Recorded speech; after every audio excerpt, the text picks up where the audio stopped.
Hey guys, and welcome back to my channel. Today I'm going to try a new video series for you all, and it's going to be a Tip Tuesday kind of series where I give you homeschooling tips that hopefully will help improve your homeschooling, maybe make your days a little less chaotic and things like that. So today's tip is going to be all about getting started back in school after the holidays. So I don't know about the rest of you guys, but in January and part of February usually, it's the hardest time for homeschooling for us. I think coming off of the high of the holidays where we're baking cookies and we're on break and people are having Jammy days and play dates and then they're looking forward to Christmas and all of that, then January hits and it's kind of like a letdown. So nobody wants to do school. We live in Colorado, so it's really kind of cold and crummy outside. And so it's like we're kind of stuck inside. We don't have a whole lot to do. We don't have a whole lot to really look forward to necessarily, other than just going back to school, which nobody's usually very excited about. So I do have a blog post which I'll link below on. It's called Beating the Homeschool Blogs, and I've tried to do something like this every January because I want homeschoolers to know that you're not alone. If your January is kind of like in the dumps and nobody's excited about school, I am here to tell you that we've been homeschooling for about 9 years now, and every January has just been kind of like, nobody wants to do school, including me. We're all tired, we're all cold, we all just want to hang out in our jammies and lay around and do nothing. So I have a few tips for you today on getting back in the saddle, so to speak, and just trying to kind of help get your students motivated again to learn. So one of the things that we have historically done, and I do this also at the beginning of the school year, is I try and kind of treat January like I do back to school in August. So usually the weekend before we start, or even the week before we start, we will clean out all of the clutter that has accumulated in our homeschool room over the course of the year, which can be a lot, even though it's only a few months from August to December. We'll just get everything cleaned out. A lot of times I will also clean out all of my kids' drawers, throw away any extra paperwork that maybe got crumpled up and thrown in there. We also clean out their top drawer, which holds all their supplies, and I'll talk about that in just a minute. And then I let them maybe even switch seats in the schoolroom just to kind of give them a fresh new perspective. And it's kind of exciting to have just something new. And even if it's something little, it doesn't have to be anything major, but swapping seats in our schoolroom, a lot of times it's just kind of a new change that can kind of like motivate them a little bit. So we do all of that. We get our room totally cleaned out. We also do a household clean, which makes me feel better. I don't think the kids care about that, but it definitely helps put me in the mood so I don't feel like I have all the clutter left from Christmas still and the house is just a mess and there's stuff everywhere. It's almost like a spring cleaning, only we do it in January. And that just helps my mental state. I know that the house is all nice and clean and kind of all the Christmas stuff is out and we've got like a fresh new start. So I don't know if that'll help you out, but it definitely helps me out. The other thing that I like to do, I like to kind of do new supplies. Now I don't actually go out and buy new supplies. When I buy my supplies in August, I usually buy enough to last us throughout the whole year, but I kind of tuck away or hide some of them, about half of them, just for January. And so I will do a close-up of our trays here, but each of my kids have one of these trays, and it holds just all of their school supplies. And so as you can see, we've cleaned this one out, we've organized it, they've got a new glue stick so that when we're doing projects, everybody's not, looking at old nasty glue sticks, trying to find new ones. Things are crazy. They've got new pencils, some new pins. We really like these. These are the friction erasable pins. And I love letting them, they do math and everything in these because you can erase them. So, and they're all fun different colors, and that just makes school a little bit more fun. And then they get a whole fresh new set of pencils. Now, I don't go out and just throw away all of our old pencils, but if they are old and kind of no eraser and they're beat up and people have chewed on them and stuff, then sometimes I will go ahead and get rid of those. But I do find that it's just a simple little thing of having a brand new fresh tray of supplies that kind of motivates them. They've got fun new erasers. Tinkerbell really loves pigs. I don't know if you can see this. I'll try and do a close-up for you. But so she has all these little animal erasers in here that are just kind of fun. She has a cow and that kind of thing. And I know it seems little, but a lot of times just having fresh supplies like that can be a motivation, and having a cleaned out little organizer as well, so they're not kind of trying to like, oh, we got to go back to all of our old junk or whatever. So I do that. If I need them, will pull out any new dry erase markers, because usually by this time of the year we've used them so much they're starting to kind of pitter out and you got like kind of icky lines on your board and that kind of thing. I will also clean off my whiteboard, get it all nice and ready to go. The other thing we do, and I don't know if this happens at your house, but we do a scissor hunt.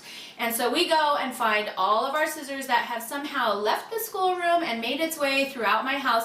Everybody usually has a pair of scissors in their drawer, in their little caddy, and I don't know what happens between August and December, but never fails, they disappear. And so we just do a scissor hunt through the whole house, grab all our scissors, I keep them in my supply caddy, or they'll put them back in their drawer so that we aren't like searching for stuff. And always, like I said, new pencils.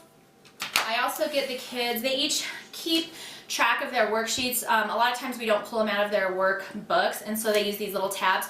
So, you know, these are usually running out by then, so we'll get a fresh new one, put it maybe underneath their old one till it's almost out. But just little tiny things like that, just fresh supplies can really kind of like revitalize your homeschool. And like I said, you don't have to go out and buy a bunch of stuff. This is usually stuff that I have pre-bought in August that will last us through the year, but then we just pull out the new fresh supplies kind of mid-year.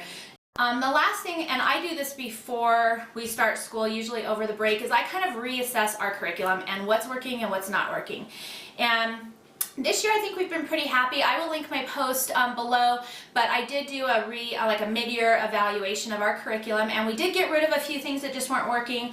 I didn't add in anything. Oh no, that's not true. I did add in a new vocabulary just to try it out for my son, and that's on there as well. But it's just a good time to kind of start fresh. So if they're hating something, or you know, just something isn't working, that's another thing that can really motivate them. Like, okay, we're starting in January, we're going to try something new. And a lot of times if they've been struggling with something, that's enough to just kind of, you know, motivate them to be excited about starting in the new year. And then I know this sounds kind of goofy, but the last thing is that you just have to kind of do it. And I know that sounds kind of harsh, but honestly, half the time I don't want to start school in January any more than my kids do, and it's like I have kind of craft stuff I want to do, or blogging stuff, or whatever, and I'm just not really all that excited about it either. But sometimes you just have to do it, and school is kind of one of those things. And so you know, you do your best. You know, like I said, the new supplies make it kind of fun, cleaning out the room. Sometimes I'll even reorganize my room and just redecorate some of the walls, things like that, just to kind of make it new and fresh. And then just on day one, you just have to go for it. Now, if any of you follow me on Instagram, if you don't, you should, because I really post over there quite a bit more than I can get stuff on my blog. And so you can kind of see more into our daily lives. But our first day of school this January the 4th was awful. I had whining, I had complaining, I had people like forgot everything over the break, nobody knew how to do anything, and it was just a bad day. And so I posted on Instagram, and I had a ton of comments on there from people who were experiencing the same thing. And I thought, okay, I really want to do this video to let you know, first of all, you're not alone. And second of all, I wanted to give you some tips to kind of help make it better. And third of all, I just wanted to tell you, like, that day we decided to break from our norm. And I was like, you know what, everybody's having a bad day. Gather up your stuff, put whatever you have left on clipboards. We're going to go to the library. And that always encourages my kids. They love to go do school someplace else. Even if it's just the library, they're still doing their same schoolwork, but it's like just a change of pace.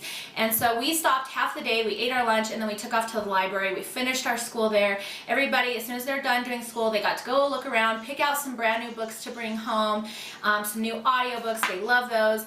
And it was just kind of a yay, like let's do something different kind of a day. And then we actually stopped off for shakes on Sonic on the way home, because it's like right there. And so it was kind of like whatever you can do to make your first day back special. Another suggestion would be maybe do something fun right before you start. So maybe the weekend before you start, kind of have a end of break hurrah and take the kids to do something fun like bowling, or go see a movie, or, you know, here we could go ice skating, or just something like one last little, like we do at the end of summer. We have an end of summer party kind of type of thing.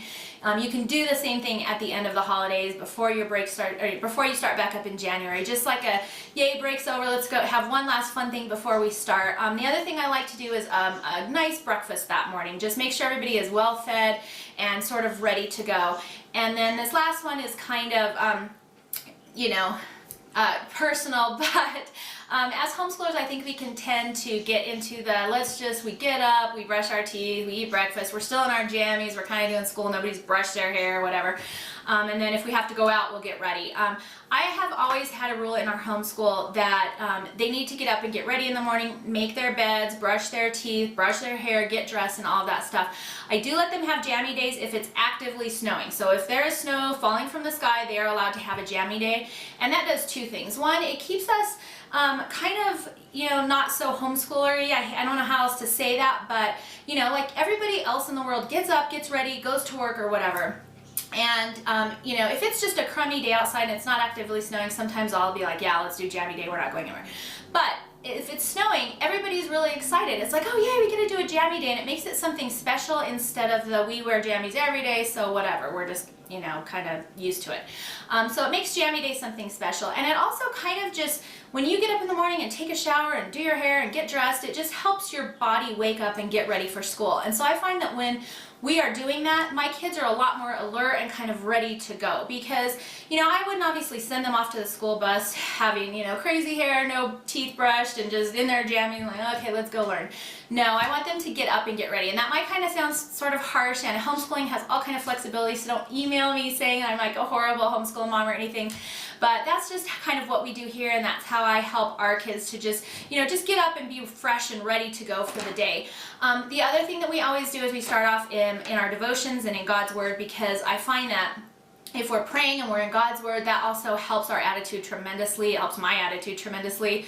And it helps us just be able to face things during our day, because a lot of times their devotions will be about something that kind of happens later on, and it's like, oh yeah, I just read about that this morning, and so I think that really helps also. So anyways, if you have any questions, as always, you're welcome to email me. If you'd like to see any specific things addressed on Tip Tuesday, please also email me that as well. I'm always looking for ideas to try and kind of, address your guys' concerns and questions.